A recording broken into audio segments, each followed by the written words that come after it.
حضرت برا بن عازب رضی اللہ تعالیٰ عنہ فرماتے ہیں کہ آپ صلی اللہ علیہ وآلہ وسلم درمیانے قد کے مالک تھے۔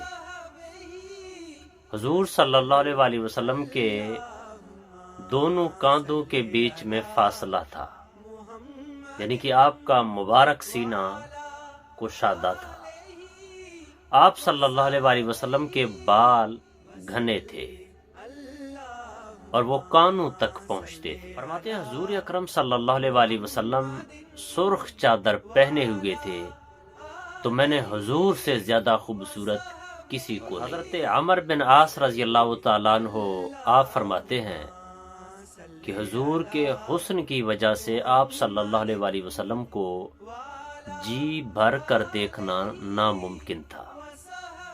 حضرت حسان بن ثابت رضی اللہ تعالیٰ عنہ آپ لکھتے ہیں کہ جب کبھی ہم حضور صلی اللہ علیہ وآلہ وسلم کو جی بھر کر دیکھنے کی کوشش کرتے تو آپ کے انوار کی وجہ سے ہماری آنکھیں حضور کو دیکھ نہیں پاتی۔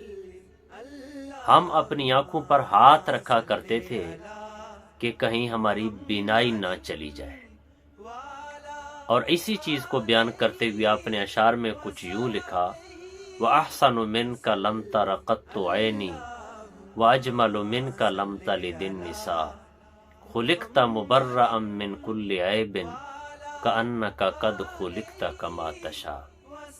یا رسول اللہ صلی اللہ علیہ وآلہ وسلم، اللہ نے آپ کو ہر عیب سے پاک پیدا کیا، آپ کو ایسے پیدا کیا جیسے آپ کی اپنی چاہت۔ آپ نے فرمایا کہ یا رسول اللہ، آپ سے زیادہ خوبصورت میں نے کسی کو نہیں دیکھا، اور دیکھتا تب جب کوئی ماں آپ سے خوبصورت جنم دیتی۔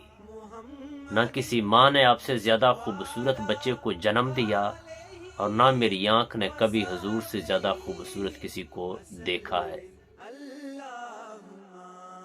صلی علی محمد وعلی